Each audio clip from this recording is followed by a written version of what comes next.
Hello and welcome to video 3 for the Runequest character app. This is Chris, the author, and today I'm going to show you how to create a character in the app.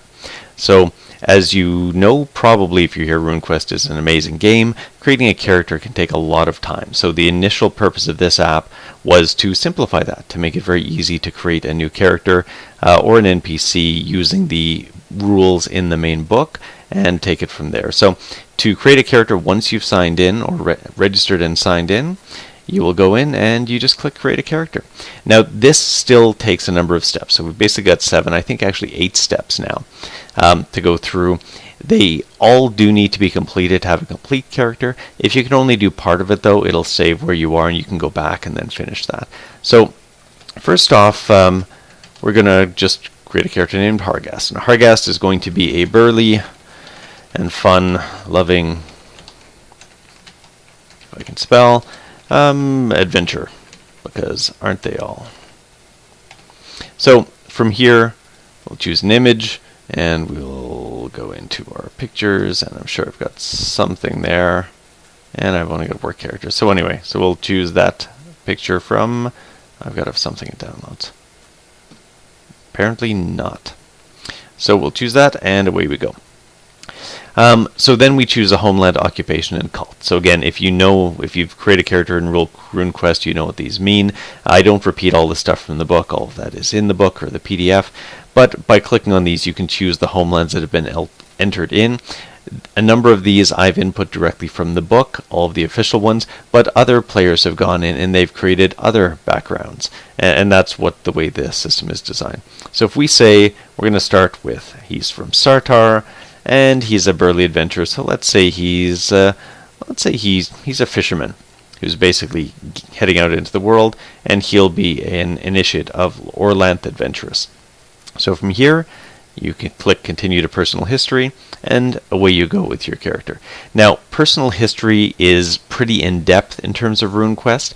It's also a way to help people really learn and get involved in the game, and pick up a lot of backstory there. So this screen does not automate any of that. There are ways, and there's like a little box on one of the pages where it says if you want to skip through this here, so you can do it. This screen basically is just designed to let you enter the things that you learn by going through a character history. At some point it may do an automation of that, but not right now. So here you can say how much wealth was generated. So we'll say Hargast gained 100 lunars from there. His reputation, say he got like plus 7% from the different things that were going on. He gained the passion of honor, and he also gained hate dragons, or I'll say trolls.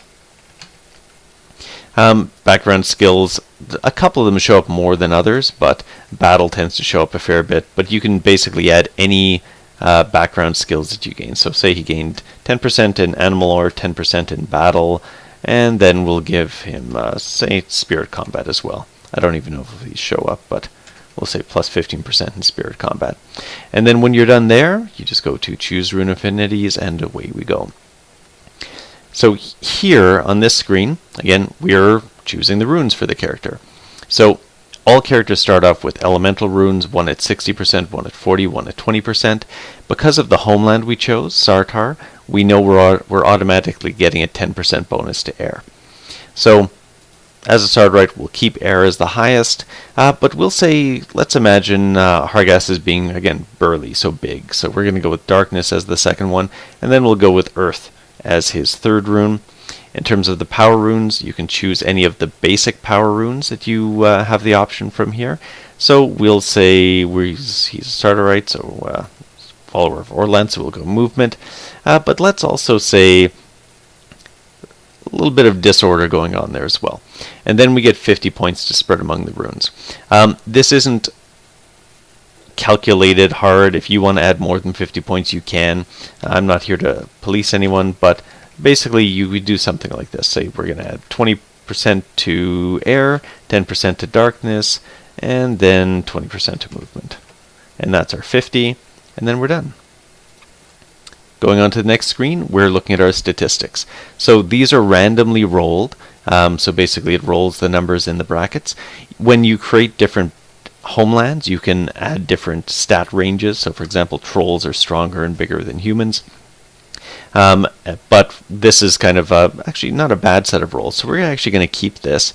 Well, no, we won't. I'll show you. So if you click reroll, basically you can go through, just like the great old games of yore, find kind of the stat range that you like, something that works for you, and then away you go. You also get to choose which rune bonuses. So for each rune that you have, you will either be able to add it to its primary stat or to charisma. So we'll keep strength and size, because that's our intent, and then we'll continue to Homeland. So in the Homeland, it gives us our skills, of course. So we'll take Ride. Where it shows you this box, you need to enter a specialization. It won't let you proceed until you've entered it, because that's how we track skills in this. So this just tells us all the bonus skills that we get. When there are skill choices, they show up, so we'll choose Composite Bow over Sling. The passions are already defined for the Homeland, which is Sartar, and then we move on to education, or occupation.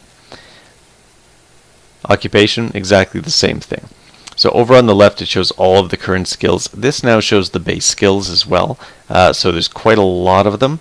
I'm probably going to cut that out in the near future, but for the moment, that's what it shows. Again, we have the basic skills being a fisherman, and we're going to give him a bonus to javelin there.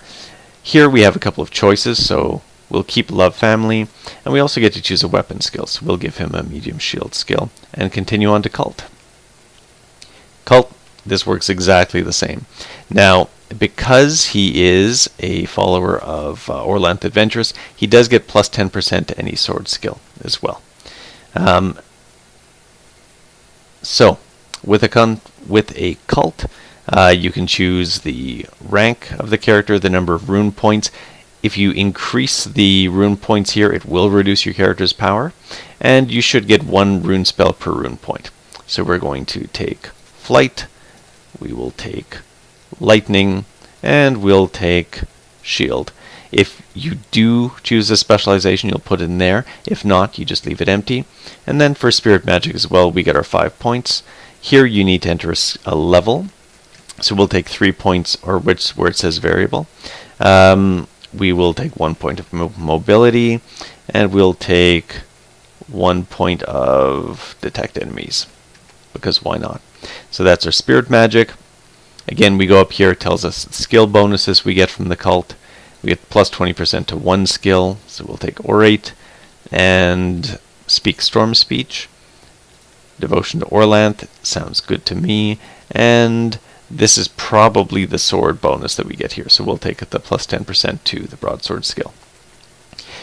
And then we go into personal skills. So personal skills, you get to choose 4 skills and add 25% to them, and then you get to choose 5 skills to add 10% to. I've also put in areas for clans, so we could say this is the, we'll call it the Black Spear, clan of the Colormar tribe. So start off, we can say, alright, so obviously he's going to be an adventurer. He's getting pretty good with the broadsword. He's got 45%, but let's bump that up by another 25%. We want him to be survivable, so we'll also give him medium shield. Bump that up a bit. And so then let's think about who is this person. So he's an adventurer. He was a fisherman. So why the heck is he out there? What's he trying to do?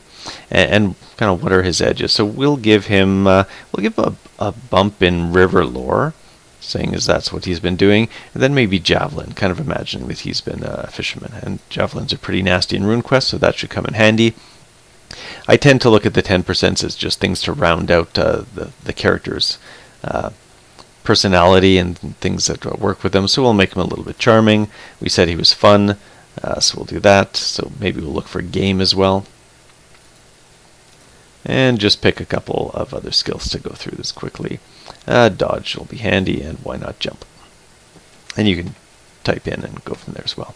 So that's pretty much it. So now you're going on to finishing touches. It tells you again all the skills, including bases. For melee attacks, so we choose our weapons here, we choose our armor, and then we're pretty much good to go. So he's got a broadsword, we know. He's going to have a medium shield as well. So we'll pick medium shield. Ranged attacks, I do like the idea of the javelin, so we'll look for that, 75%. And we'll give him the thrown javelin here. And then we'll say, so what armor does he have? His equipment includes Cultural weapons, he's got 0 armor, so we will leave it at that. So normally we'd enter the armor rating. Here we complete the character, and there you go. So we now have Hargrast, Fisher of Sartar, Initiate of Orlanth Adventurous, his clan, his tribe, the description, his characteristics, including the percentage. If you mouse over, it'll also show you kind of if there was a rune bonus or any other bonuses associated with them. That's for all of these skills, so it shows you exactly where the different things come from. Same thing with skills, so if you look in under Broadsword, you'll see he started off with a base of 10. He gets 10% category bonus for his stats, 15% bonus from his Homeland, 10% from his cult, and 25% from personal skills. So it's kind of a handy way to just kind of see what's going on. Does not work well on an iPad or touchscreen, but pretty handy here, and that shows up for all of the things here. Skills are broken down, so high is anything over 40%. This gives you kind of like what is your character good at a glance. Mid skills are everything that you have got points put into, and then base are all of the other skills. Now, one of the things that the game is set up to do, I will talk about in the next video, because that's already pretty long. So again, character, skills, you can see the gameplay melee attacks down here. You're able to track the hit points in the weapons. You've got strike ranks that are calculated for you. Damage bonus is calculated. You've got your hit points, your magic points, your rune points, your hit locations. All of that's calculated. Your equipment as well.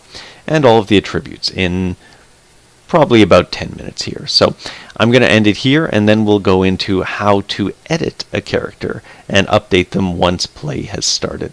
Thanks so much, and see you soon.